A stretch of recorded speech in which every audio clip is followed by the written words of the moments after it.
Swan City Improv entertains audiences by using their own brand of live improvised comedy that's fun and edgy for adults but safe for all ages.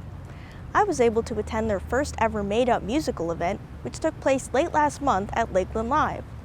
Stay tuned to learn about the talented performers of Swan City Improv and watch as they completely improvise an hour-long musical about the Titanic. So my name is Nate Fleming, and what Swan City Improv is it's improvised comedy. We make a bunch of plays up on the spot, kind of small versions of plays. So there's a team of us, we get together, we hop on stage, and we play games based off of the audience's suggestions right there on the spot.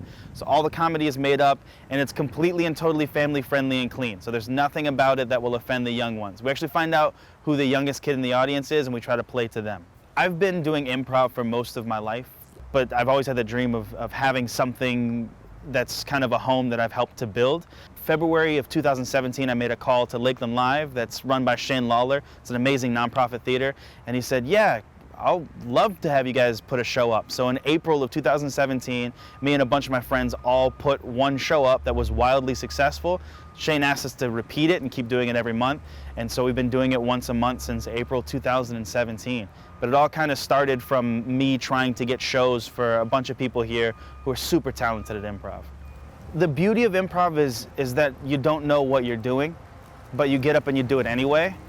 And that's kind of the MO of my entire life is I've no clue what I'm doing on a day-to-day basis, but I continue to do it anyway. I find something new to do, find some new way of responding to the world around me. As it gives me things, I give things back. And it has a lot of lessons that really help in actual life.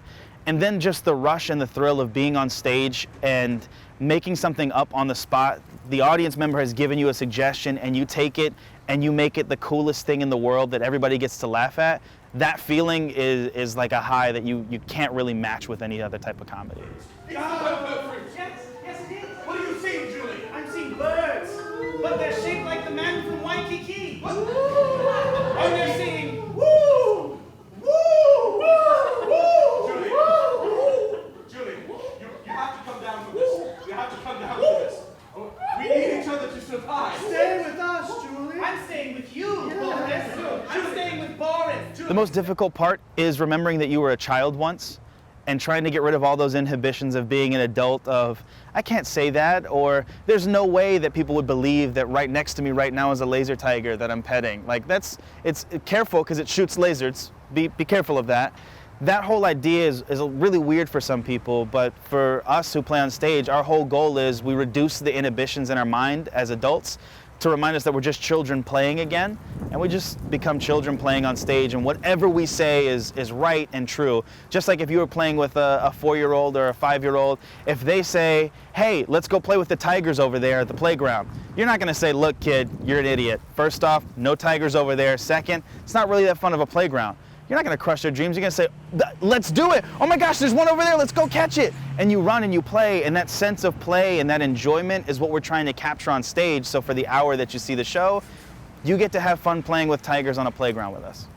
This is the first time we've ever created a full-on musical where the intent is 1 hour, we make a musical from start to finish. So it's the first one, and tomorrow we will find out if it is the last one. That's the only way to know is by doing it. We have a pianist who's named Anthony Riley, and he is phenomenal on the piano. One of the best improvisers we have on the team, actually, because he's improvising what to play while we're singing, kind of both of us working together.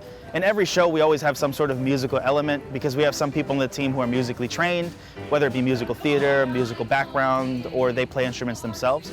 So it's just comfortable for us to hop into music. And I've noticed that the team as a whole is extremely good at doing musical related stuff.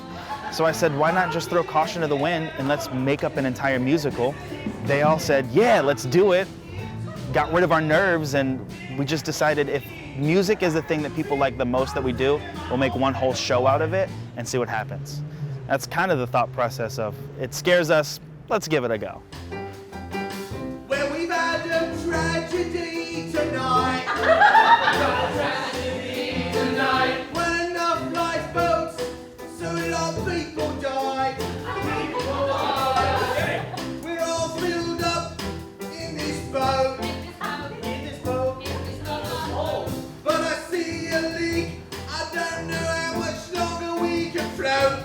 Time to go.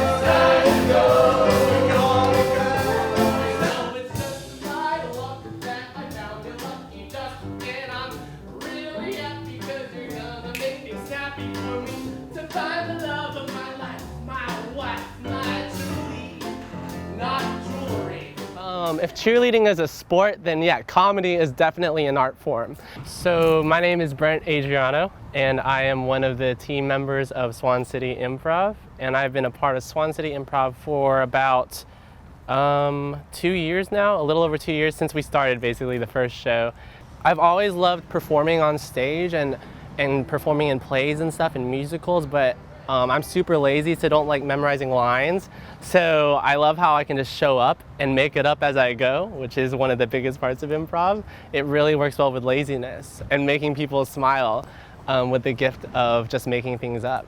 One of the biggest, especially I had this when I first started, is wow, I can't think that fast, or how do I think that fast? How do you think that fast? And it's not about thinking fast at all. It's about kind of taking it step by step and just risking it as you go, and not having, because when you think ahead, you're plotting ahead, and that's not improv. It's just feeling it out and reacting to what's happening around you with your partners, and then just coming up with it on the spot rather than just trying to think every little step of the way. So I like that when I started doing it, I was like, I don't have to think fast, I just have to listen to what my partner's saying and then react as a normal human being would react. So anyone can do it, because everyone that I know thinks and is able to improv in everyday life. So one of the first steps you actually want to do is make eye contact with your scene partner, so you're both on the same page. And it's weird because when you're on a team with someone and you practice together, you start to be able to read each other's minds. So you want to start by making sure you're both on the same page. Maybe start adjusting your body language to say I'm coming in as this type of character. And when you don't come in with preconceived thoughts, but just come in, make a choice. And if your partner speaks first and makes a choice, you support that choice and you make your choices with them. If you make the choice, you trust your partner will support you and listen to you. And really, if you're bad at listening, you're gonna get good at listening through improv, because if you miss anything they might say, everyone's gonna laugh at you, and you don't want that, or your partner's gonna get mad at you after the show and be like, you made me look like a fool. But it's all about listening and supporting the person and responding. And so the process is really latching on to emotion at the beginning of the scene, and then just fighting for that emotion and for that want you might have as a character, and just listening and then supporting each other in that scene. So we have 3 different levels of classes, level 1, level 2, and level 3, because we're super inventive when it comes to naming our classes. Totally kidding. I need to think of cool names for them because I don't have any yet. But essentially level 1 is an introduction. It's me teaching you, hey, you can do this, you're great at it, you're wonderful, keep playing, giving you the guidelines to improv and the rules that I play by. Level 2, we just go a little bit deeper. We make everything a little bit more advanced. We hop into long form improv, short form, go over theories and ideas behind improv. And then level 3, you guys put yourselves a team together. You get 4 rehearsals and 4 shows. So you get to put up shows as a team, feeling what it's like to be in front of an audience and kind of building your own fan base. But the idea is that people from all walks of life, whether you just want to take an improv class to help with business, or you want to take one because you want to play, or because you want to gain confidence, whatever it is you want to use improv for, the idea is you can hop into one of our classes and we will gladly help you figure that out with us. The best way to sign up for classes, and the only way, is to register online at swancityimprov.com/classes. Our next term starts September 8th, 2019. After that, the classes go on a hiatus because of the holiday season and attendance will be a little spotty until January of next year. But the next round of classes, level 1, level 2, and level 3, they're open and ready for you to register right now. For more information on Swan City Improv's upcoming shows, classes, and workshops, you can follow them on Facebook or visit www.swancityimprov.com.